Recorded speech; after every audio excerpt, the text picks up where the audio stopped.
మద్యం కేసులో రిమాండ్ ఖైదీగా ఉన్న చెవిరెడ్డి భాస్కర్ రెడ్డి కస్టడీ విచారణ ముగిసింది. దీంతో ఆయనను ఏసీబీ కోర్టులో హాజరుపరిచారు. తిరుపతిలో వైద్యం చేయించుకోవడానికి అనుమతి ఇవ్వాలని చెవిరెడ్డి న్యాయమూర్తిని కోరారు. ఏపీ మద్యం కేసులో వైసీపీ నేత మాజీ ఎమ్మెల్యే చెవిరెడ్డి భాస్కర్ రెడ్డి 3 రోజుల కస్టడీ విచారణ ముగిసింది. 2 రోజుల పాటు చెవిరెడ్డి భాస్కర్ రెడ్డి, వెంకటేష్ నాయుడిని విచారించిన సిట్ అధికారులు గురువారం కూడా వారిని విచారించారు. కేసులో రిమాండ్ ఖైదీగా ఉన్న చెవిరెడ్డి భాస్కర్ రెడ్డి 3వ రోజు కూడా విజయవాడ సబ్ జైలు దగ్గర నినాదాలు చేస్తూ జైలు నుంచి బయటకు తీసుకొచ్చే సమయంలో సిట్ దర్యాప్తుపై విమర్శలు చేశారు. తనపై తప్పుడు కేసులు పెట్టారని, అవి నిలబడవని, తప్పుడు కేసులు పెట్టిన వారికి ఏదో ఒక రోజు తప్పకుండా శిక్ష పడుతుందని అన్నారు.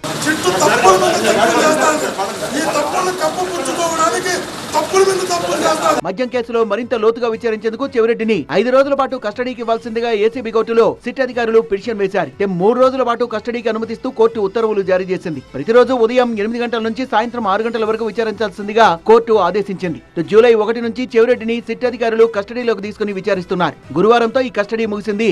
కేసులో చెవిరెడ్డి భాస్కర్ రెడ్డి A38 గా ఉన్నారు. కస్టడీ ముగిసిన అనంతరం చెవిరెడ్డిని సిట్ అధికారులు ఏసీబీ కోర్టులో హాజరుపరిచారు. తిరుపతిలో వైద్యం చేయించుకోవడానికి తనకు అనుమతి ఇవ్వాలని ఈ సందర్భంగా చెవిరెడ్డి భాస్కర్ రెడ్డి న్యాయమూర్తిని కోరారు.